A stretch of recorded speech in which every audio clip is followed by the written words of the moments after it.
В зале колледжа искусств прошел совместный концерт учащихся детской музыкальной школы и оркестра Госфилармонии. Подобные мероприятия уже стали доброй традицией. Каждый год юным музыкантам удается выступить под аккомпанирование старших коллег.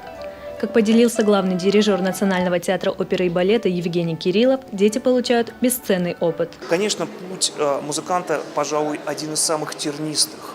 Существует всего две профессии. Это, пожалуй, так, это спорт и музыка, где, скажем,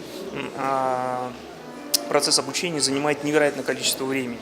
В среднем процесс обучения, я имею в виду, если с высшим учебным заведением, приблизительно 20 лет. Причем, если один день или там неделю не позанимается, то как спортсмен теряет форму. То же самое здесь в музыке. Эти дети, это не значит, что они лишены детства, но сегодня у них праздник. Они действительно выносят и радуются то, что они накопили, свой багаж.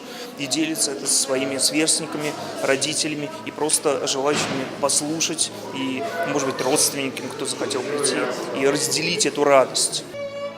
Воспитанники детской музыкальной школы представили программу, наработанную за год. Гости вечера отметили высокий уровень подготовки юных исполнителей. Мадина Асханова, Борис Сапоев, Осетия ТВ.